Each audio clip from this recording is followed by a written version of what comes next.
tous au coin des lois, mais plus sûrement au coin de bois. Les pasteurs couloneurs qui de tous au coin des lois, plus sûrement qu'au coin des bois, sont là à l'image de ce que nous ne cessons depuis de décrire. Détroussés au coin des rues, un peuple livré à lui-même et plus sûrement au sein d'une assemblée qui n'a des yeux mais que pour son ventre. En République démocratique du Congo, malheureusement, tout est lié, pour ne pas dire va de pair. Des bonnes intentions qui ne sont pas suivies de faits ne demeurent que de lettres mortes et encore ne sont là que de substances hallucinogènes qui contribuent mais largement à égarer la population à un moment clé de son histoire. On ne peut pas parler de misère sans autant écorcher la classe politique.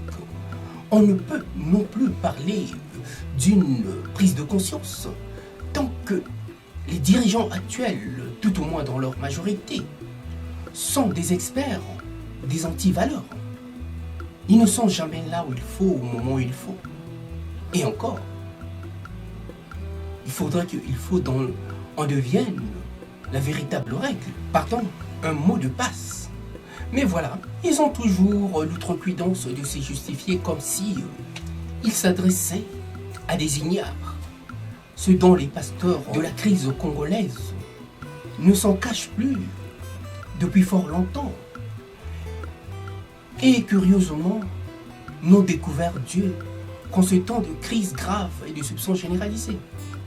Quitte à se demander où était-il. Ce Dieu de circonstance évoqué par ces pasteurs du contexte est un acte mais monstrueux et scandaleux.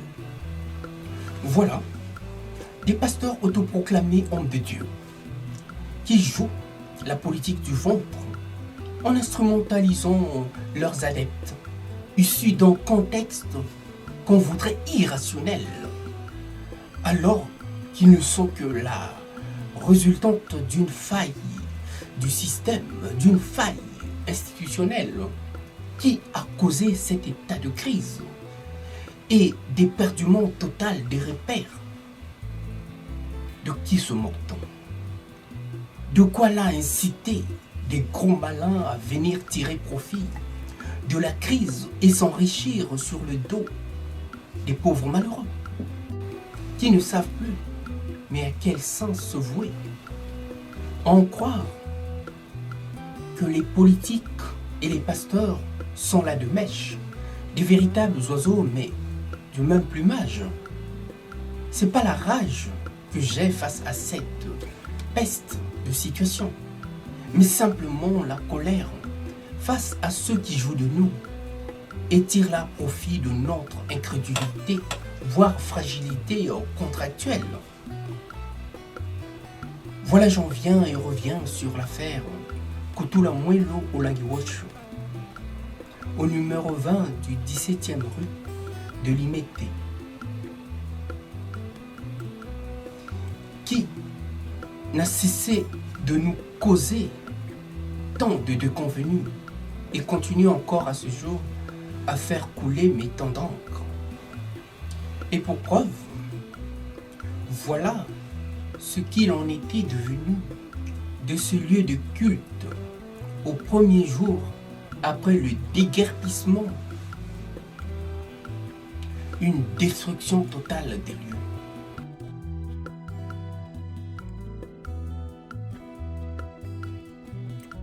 Et plus tard, ils ont tout rasé. En voici les preuves.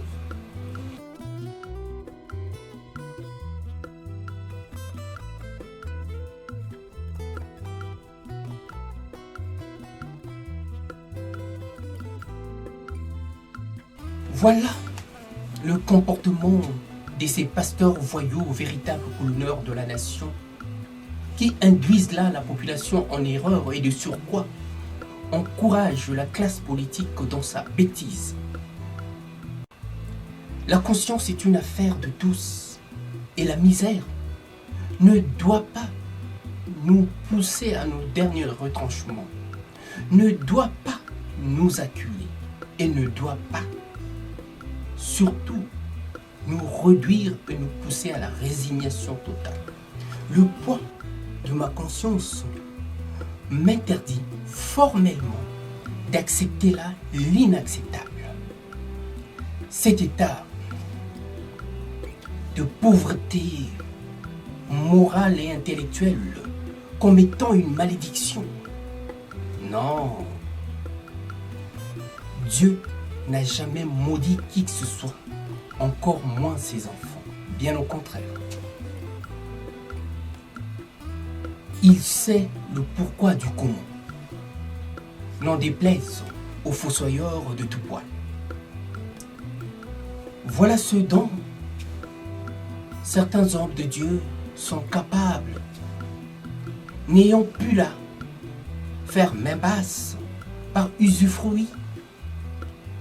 Voilà que le Olangiwosho ont sémé là un déluge de destruction totale des lieux autrefois de leur culte et menacent d'atteinte à la vie de certains membres de ma famille, à commencer par Koutoulamoui. Il faut apprendre à craindre le Dieu des cieux que celui des hommes. Au vu des dégâts matériels occasionnés, il y a là une poursuite judiciaire qui ne doit pas demeurer lettre morte, quelles qu'en soient vos relations au sommet de la pyramide de la RD Congo. L'intimidation que vous laissez peser sur quelques membres de ma famille ont certes réduit leur mobilité. Mais rien que pour ça, nous vous avons à l'œil. Pardonnez-moi si j'ai tendance à informer là par la réflexion, mais c'est plus fort que moi.